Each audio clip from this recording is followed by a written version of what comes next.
Some cases just stick with you. They're not just tragic, they feel terrifyingly ordinary, a chilling reminder of how a perfectly normal day can just flip into a nightmare. Today, we're talking about one of those cases, the still unsolved disappearance of 16-year-old Molly Bish. So let's go back. The date is June 27th, 2000. We're at Comins Pond in Warren, Massachusetts. It's pretty much exactly what you'd picture. A quiet, small-town spot. The kind of place families go to cool off in the summer. A place that's supposed to feel completely safe. But that peaceful summer morning was about to become the backdrop for an absolute tragedy. Because this was the last time anyone would see Molly Bish alive.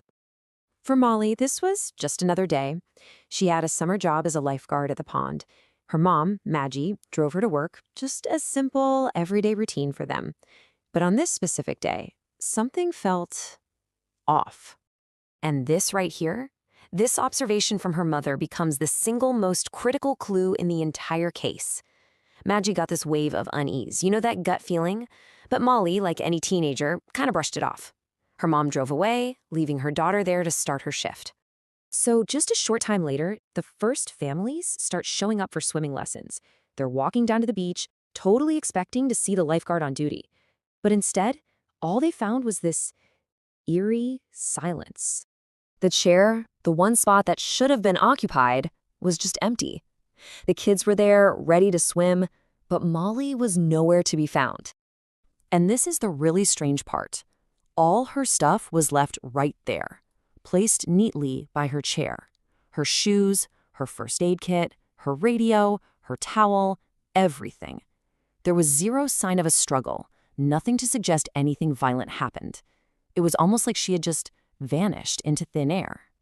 Well, as you can imagine, the alarm was raised immediately. And what came next was one of the biggest search operations in the history of Massachusetts. I mean, we're talking police, canine units, helicopters, hundreds of volunteers, all of them just combing the pond, the woods, every road for miles. And after all of that, after that massive, desperate effort, they found absolutely nothing. Zero witnesses who saw her leave, zero footprints, zero evidence of any foul play at the scene. The trail went cold instantly.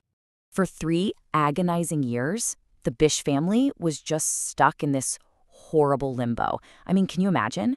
The case went cold, leads completely dried up, and hope started to fade. 3 years of nothing but unanswered questions. That is, until May of 2003. A hunter was walking deep in the woods in a nearby town, only a few miles from the pond, when he stumbled on something: human remains. A police search of the area quickly found more. It wasn't long before dental records confirmed the terrible, heartbreaking truth. The remains belonged to Molly. The search was finally over, ending a 3-year wait with the most devastating conclusion you could possibly imagine. But here's the thing. This tragic discovery only made the mystery deeper. While her family finally knew her fate, the condition of the remains meant that investigators couldn't figure out her cause of death. They had an ending, but they had no idea how it happened. So let's fast forward to today. More than 2 decades after that summer morning, Molly Bish's case remains tragically open and unsolved. Over the years, police have looked into several people of interest.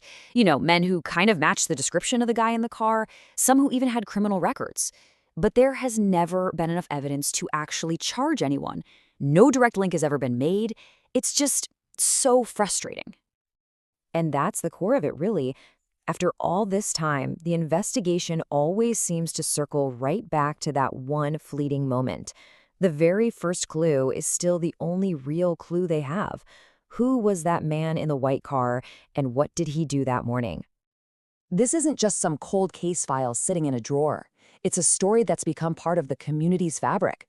A quiet pond, an unknown man, and a mystery that continues to haunt an entire state. At the end of the day, a teenager went to her summer job and just never came home.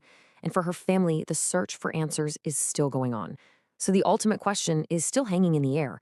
After all this time, will they ever get the truth and the justice that Molly deserves?